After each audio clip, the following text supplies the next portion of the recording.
Om Jnanatimirandasya Jnananjanan Shalakaya Chakshurunmilitam Yena Tasmai Sri Gurave Namaha Gurave Gaurachandraya Radhikaya Tadalaye Krishnaya Krishna Bhaktaya Tadbhaktaya Namo Namaha Narayanam Gurum Vande Sharaniyam Bhakta Bandhavam Gauramanovistam Purnam Radhadasyam Pradayakam Rupanugacharya Varyam Rupamanjari Prishtakam Patita Pavan Karuniyam Yugacharya Narayanam Vancha Kalpatarubhyascha Kripa Sindhu Vyaivacha Patitanam Pavanebhyo Vaishnavebhyo Namo Namaha Namo Mahavadanyaya Krishna Prema Pradayate Krishnaya Krishna Chaitanya Namne Gaura Tuise Namaha Shama Sundara Shikanda Shekara Izmira Hasara Murali Manohara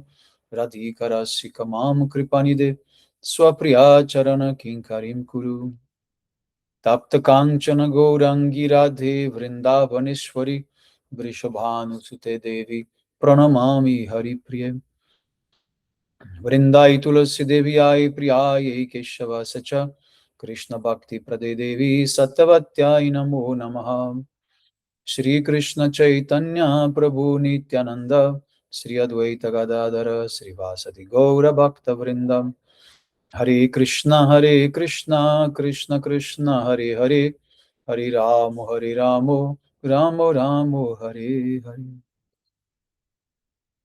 Hare. So first of all I begin offering my most humble obeisances to the dust of the lotus feet of Paramaraditama Shri Guru Pada Padma Nitalila Pravishta Om Vishnu Pada Pramhamsa Paribrajakacharya Ashtotara Sata Shishrimadu Shila Bhakti Vedanta Narayana Goswami Maharaj Shila Gurudev.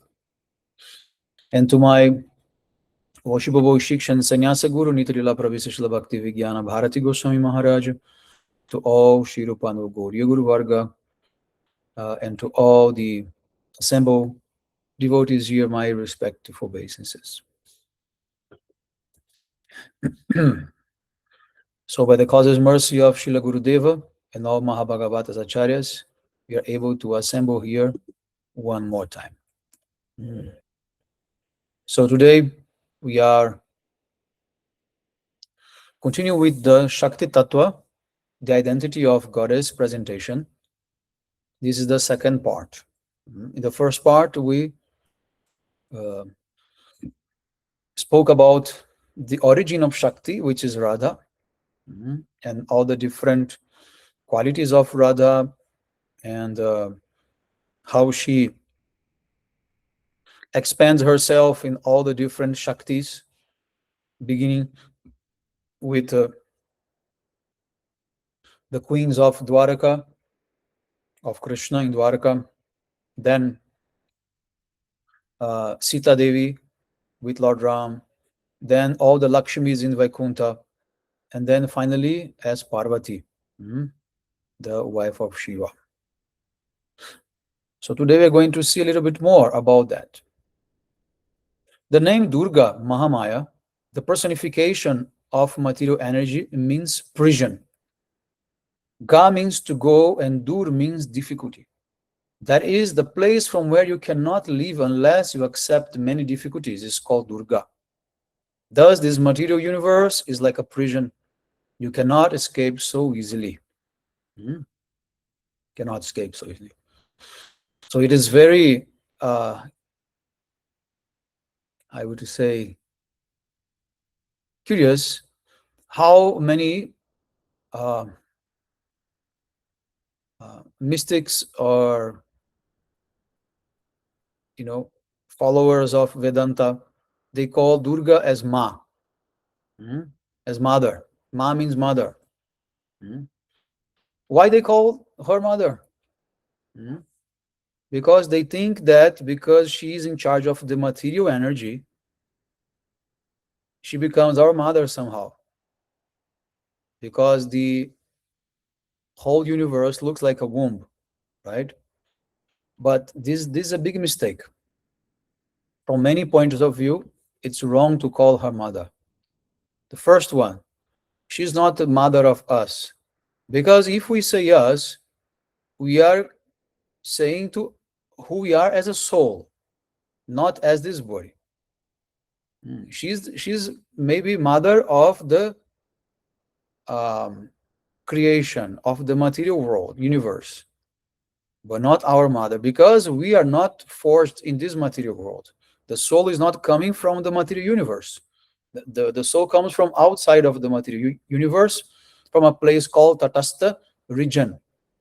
Means the marginal um, border between the spiritual world and the material world. There is another layer in between both. That layer, this is called Tatastha. Tatastha means marginal, in between both. So we come from there. So we are not sons of Durga at all. So in that very strict sense, we cannot say that she's our mother. But in a more subtle sense, we know that her duty is to punish us.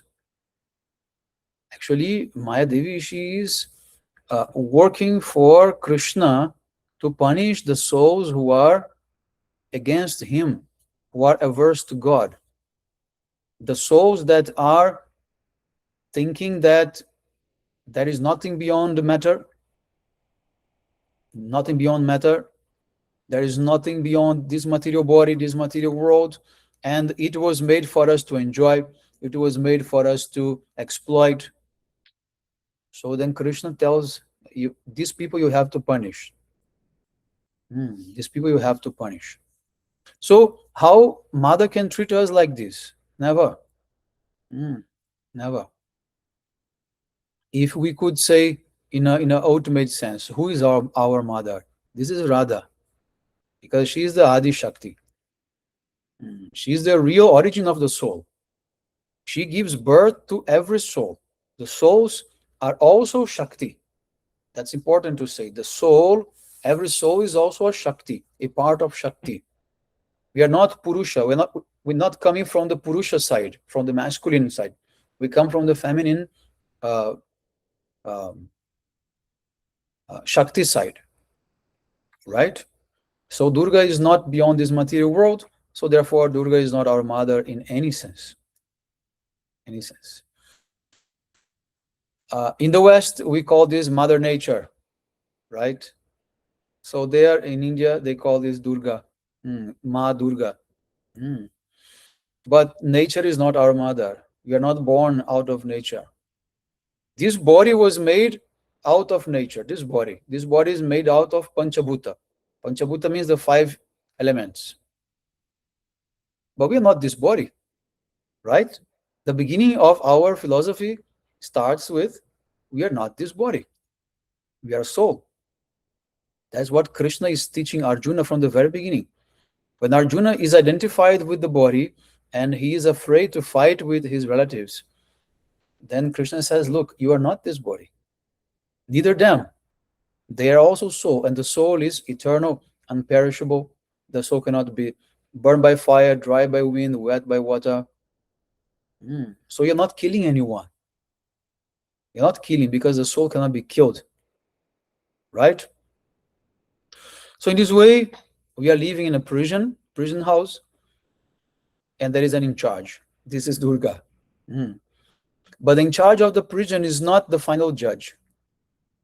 There is a judge beyond her, above her. And that is God. That is Krishna. So we can only escape from this material energy, from this prison, if Krishna gives her order to release us. If we have permission from the judge, then the doors of the prison can be opened by the, I don't know how to say in English, the person who, like o carcereiro, né? A pessoa que toma conta da prisão, né?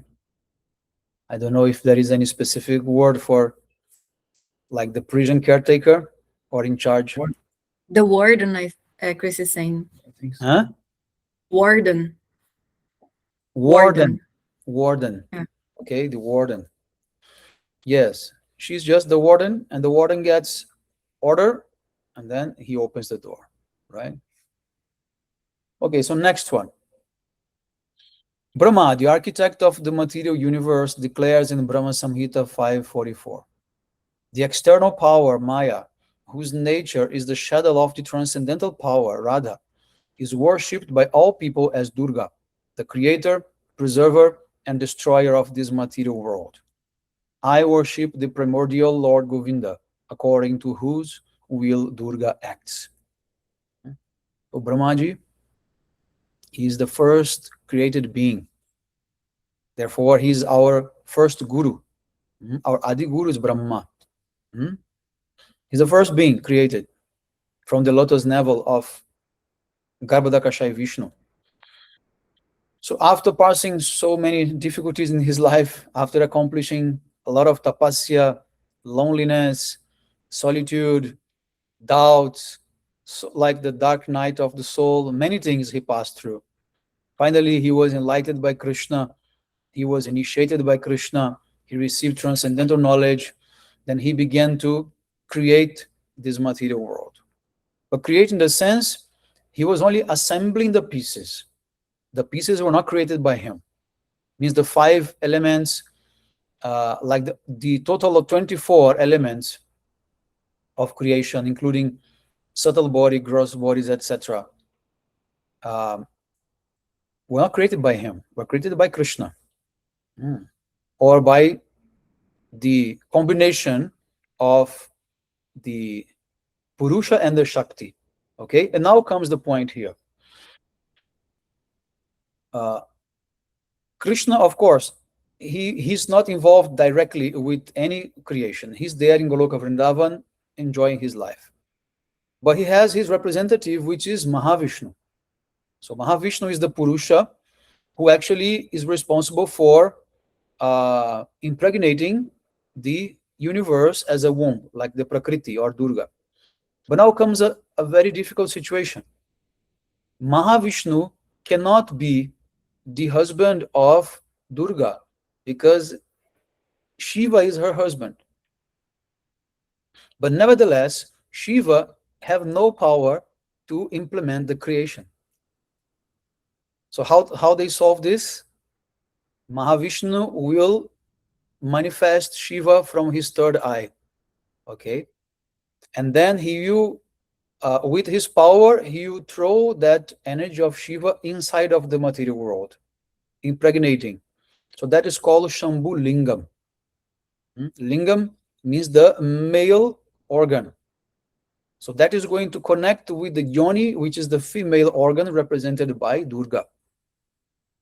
So in this way, Mahavishnu combined with Shiva and Durga, they create together. These 3 are responsible for the creation. And this is described in this book, Brahma Samhita, which is a very beautiful book. We have it, you can find on our website as well. Srila Prabhupada also has in ISKCON. So Lord Shiva, he's also responsible for the creation, not only destruction, as he's famous for. But without him, there is also no creation. Right? But then what Brahma is saying? Brahma is saying that Durga is just a shadow of Radha. Shadow of Radha. So, and she is known as the creator, preserver, and destroyer. Right? But also, she's not doing alone. She cannot preserve without Vishnu's power, because Paramatma is everywhere. So Paramatma is maintaining through her. Also, she cannot destroy alone. Then Shiva will come and destroy.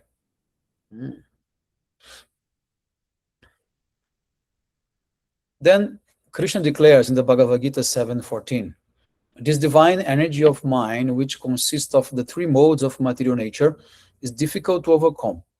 But those who have surrendered to me can easily transcend it. So if you surrender to Krishna, means you surrender to the judge. And then you say, yes, you are right. I've done many mistakes in this life, in many lifetimes actually. And I want to surrender to you. I want to follow your footsteps. I want to serve you. and I don't want to use and abuse Maya anymore. I don't want to become and try to become the Lord of Prakriti, the Lord of material nature, uh, thinking that this material world is meant for my enjoyment. I don't want this anymore. Now I understand my position as a servant, and I want to use everything around me in your service. So only when you take shelter of Krishna, then you can easily cross this material universe, this material world, material life, the ocean of material life. Means you can stop the cycle of birth and death. You can no longer born in this world again. So, and what is the best way to take shelter of Krishna? Practically speaking, by chanting his name. Especially in this Kali Yuga, chanting of God's name is the most powerful thing. Most powerful thing. So if you chant Krishna's name, this will be like a boat, like a speedboat, that you can cross this ocean of material life very easily. Very easily. Sometimes, Bernadette, we feel a little bit discouraged or not inspired to chant and all these things. But we have to push ourselves, and forcibly we have to chant.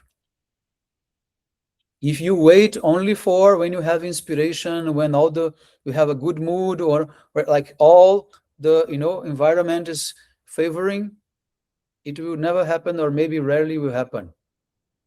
So sadhana means using my intelligence to impose a practice that will control and subdue my mind, because my mind is telling me no need to chant.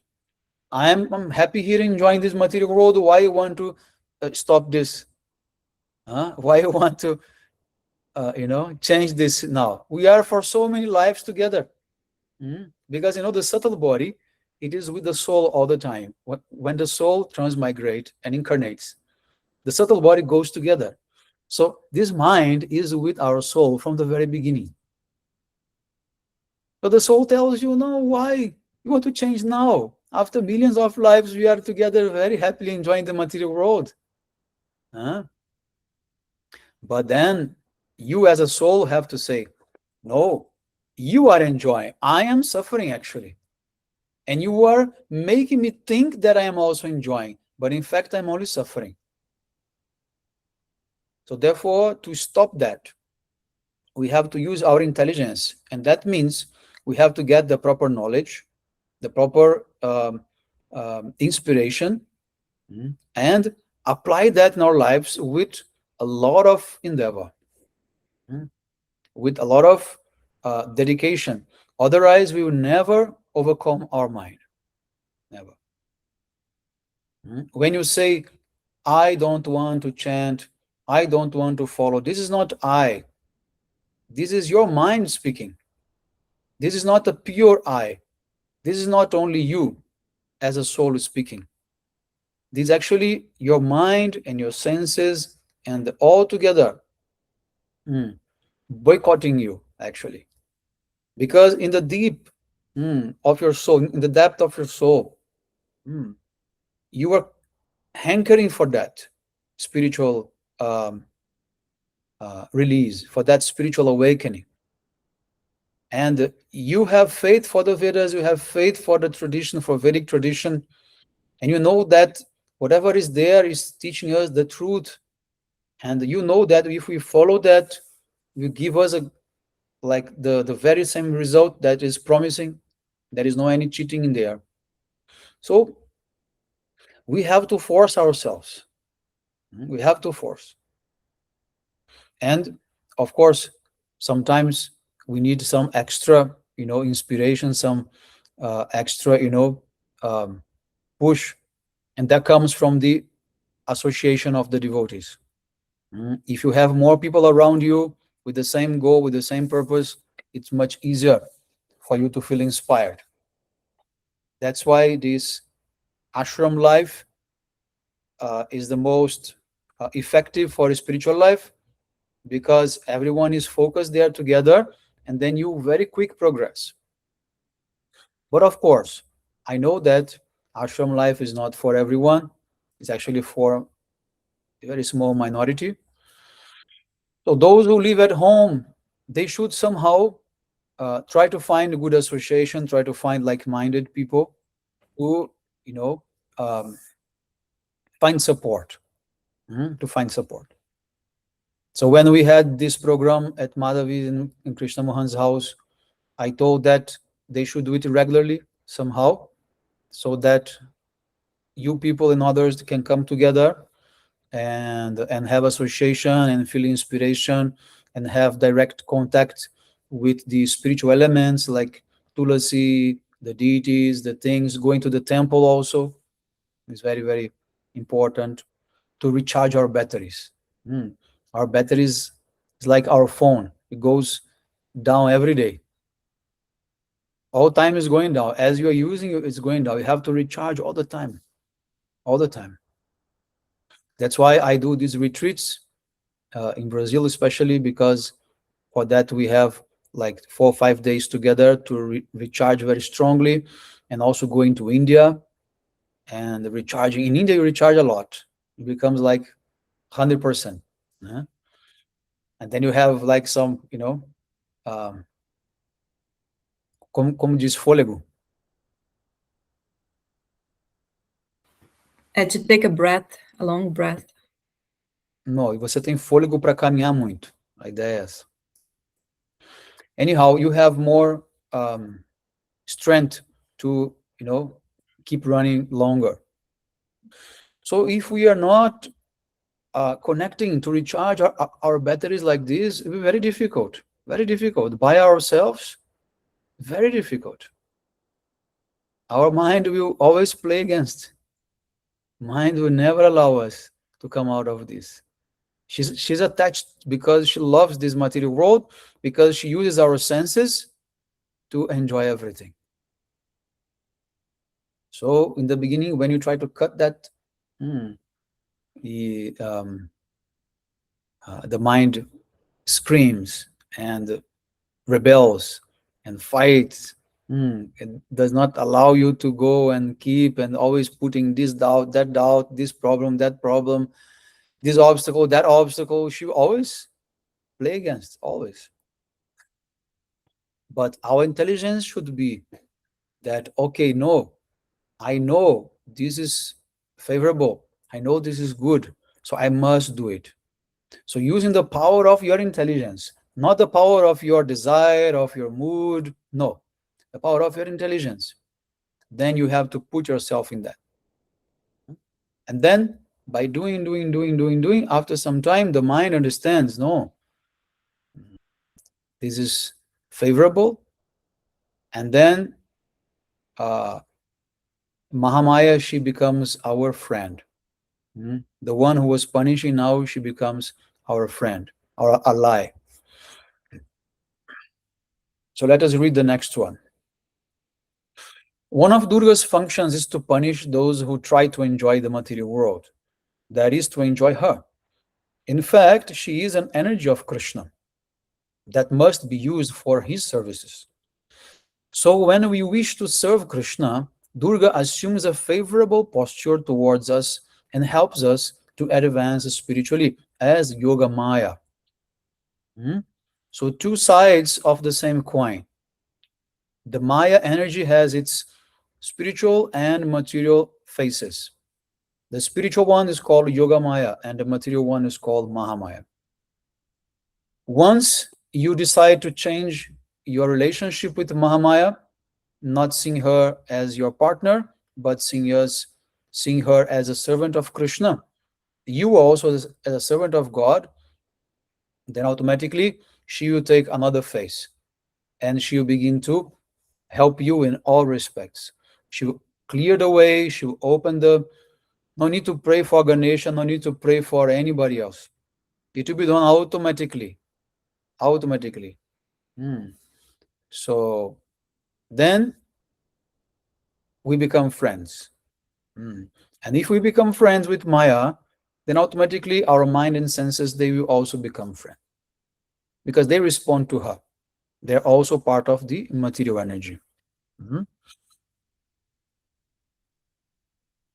Durga Devi is the protector of this world. She can give you wealth, reputation, and other worldly things, but she cannot give you Krishna prema, liberation, or anything spiritual.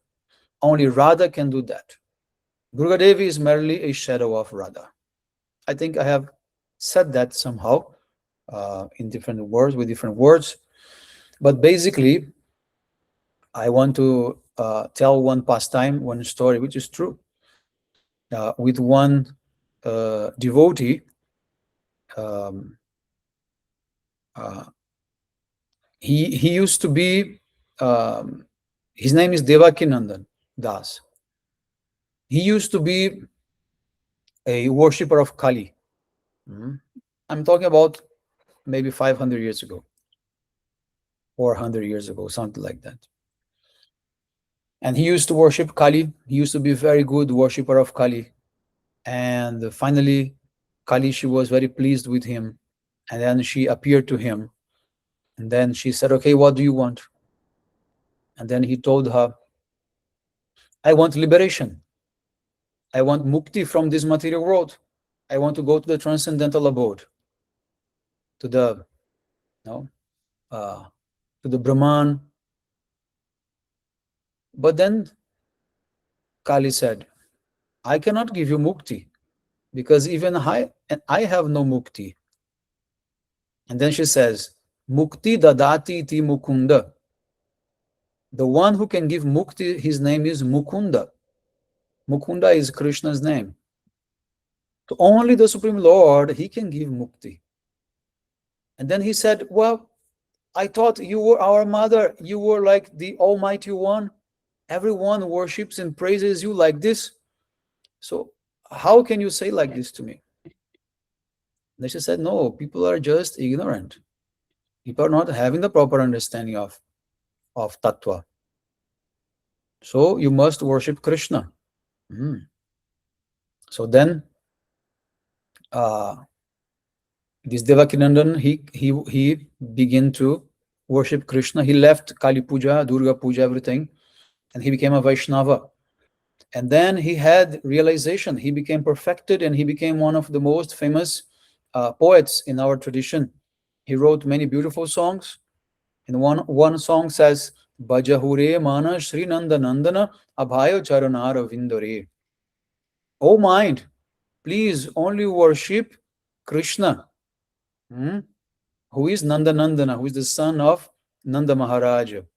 Abhayo Charanara Vindore, whose lotus feet inspires fearlessness. But of course, his motivation in the beginning was to worship Krishna to get mukti. That's not the goal of bhakti. But during the process, when he learned what bhakti means, then he gave up even the desire for mukti, and now he only dedicates for bhakti. The devotees, they don't want mukti, they don't want anything for them. There are many verses in the scriptures, especially in Srimad Bhagavatam, like Vritrasur, for example. Vritrasur has very famous prayer. Nanaka prishtam, na tap, na chaparamischam, na sarvabhaumam, na rasadipatyam, na yoga siddhir, na punarvavam va, samanja sattva virahaya kankshe. He says, I don't want to go to heaven. I don't want to become a king. I don't want to become even Brahma, the creator of this universe. I don't want the mystic powers of yoga, na yoga siddhir, na punara bhavamva. I don't want any pious credits. I don't want anything. I just want to have devotion for your lotus feet. He's praying to Krishna. Very beautiful. So in this way, only Radha can bestow real liberation, real mukti. And now what mukti means? Of course, when you come out of this material world, there is a mukti process. So the Vaishnavas will also achieve mukti. Okay, we don't aspire for mukti, but it will be granted. At some point, definitely, because once you leave the material world, then mukti was achieved. Liberation from the material world is achieved. Liberation from the cycle of birth and death is achieved, right? So in this way, um, what is the real definition of mukti for us? Srimad Bhagavatam says, Muktir hitvanyata arupam sarupena vyavastitihi. When you are situated in your own spiritual identity as a soul in the transcendental abode of the Supreme Lord, then there is real mukti. Then there is real mukti. All right? Next one. In Samohana Tantra, Durga Devi declares, this Samohana Tantra, just in brackets, I want to explain, this is part of the Agama tradition. Agamas are the tantrics. The tantrics in the line of Shiva and Durga. They mostly follow these Kashmiri Shaktas, like Abhinava Gupta and others. Maybe, I don't know, maybe if this is Sandra's line of studies, right? Is it? Oh, yeah. It is very famous. That other girl who was last time here, Cécile from France, she's also from this line. And she's now asking me so many things about this difference because they don't follow the Vedas. This tradition is not Vedic. This is called Agama Shastras. So it is a complete different understanding. Nevertheless, it uses the base of the Vedic society, the Vedic culture, like Sanskrit and many terminologies and many like personalities like Shiva and others, but they don't follow the Vedas. They follow the different scriptures written by certain leaders for them. But nevertheless, in this one, in the Samohana Tantra, Durga Devi herself, she declares, the name Durga by which I am known is her name. The qualities for which I am famous are her qualities. The majesty with which I shine is her majesty. That Mahalakshmi, Sri Radha, is not different from Sri Krishna.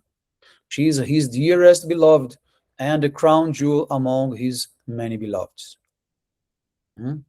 So I don't need to say anything else. This is Durga herself saying. Before Brahma said, Narada, I quote so many, speaking on her behalf. Even Shiva speaking on her behalf.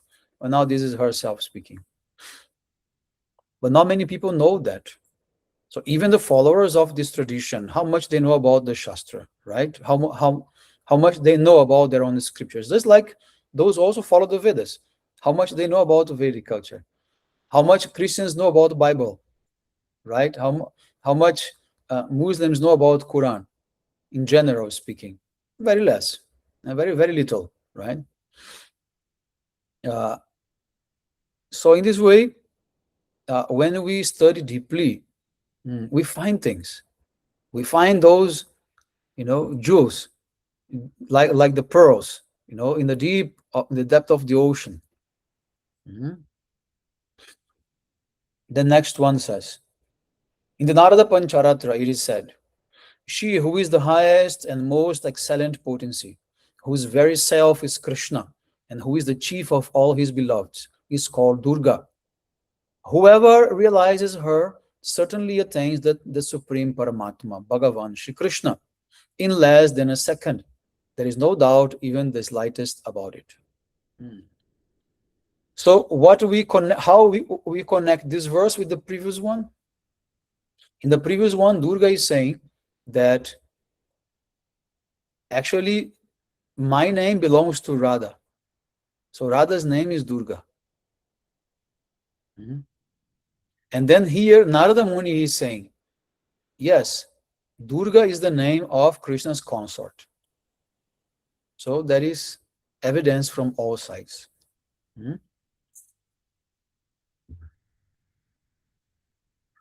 She is Gokuleshwari Sri Radha, the full embodiment of spontaneous love and the personification of Mahabhav, the highest spiritual ecstasy. Bhagavan Shri Krishna, who is the supreme controller of all existence and the God among gods, is attained through her mercy. Sri Radha is the inner potency of Krishna, and she worships him with all the richness of her devotion and service. Beautiful. It's also from the same Narada Pancharatra. Just continuing that. So in the previous class, you remember, I quote one verse saying, Krishna is saying that Bina Radha Prasadena Mat Prasadena Na Vidyate. Means without the mercy of Radha, you cannot get my mercy. So you have to go through her. That is why we say we are the real Shaktas. We are the real worshippers of Shakti, because we worship the original Shakti, not the Shakti of this material world only, that is Durga. So it means in Bhagavad Gita, Krishna explains that if you worship the demigods, if you worship the material nature, you will remain here with them. Means we're going to incarnate again and again here, because that is where you want to be. If you want to worship the forefathers, then you go to Pitriloka. You go to live with your forefathers. And if you worship the ghosts, the spirits, okay, you go in, you'll be there with them in the lower, dark regions of the universe. But those who worship the Supreme Lord, they will be with him. So now you have to choose. What do you want? What do you want? Where you want to live forever? Who wants to live forever? It came to my mind automatically. So either you live forever in this material world or in that spiritual world, but you'll be living forever because the soul lives forever. So you have no other choice. Only two choices you have. Living forever in this material world with Durga and all the nice problems and wars of the material world and pollutions and everything, or you can go to Goloka Vrindavan and enjoy the transcendental pastimes of Krishna. The next one, Krishna himself says, then I quote this verse again. This is the end of our presentation. I just quote again just for the sake of not forgetting. So this is the verse that I just mentioned, that Krishna says, Satyam Satyam Puna Satyam Satyam Eva Puna Puna Bina Radha Prasadena Mat Prasadana Vidyate. Krishna says to Narad, "Oh Narad, I tell you truly, again and again truly, without the mercy of Radha, one cannot attain my mercy." So those who are in the line of Shaktas, worshipping Shakti, they are correct, because we have to take shelter of Shakti. But they are not correct when they take shelter of the wrong Shakti, of the material Shakti.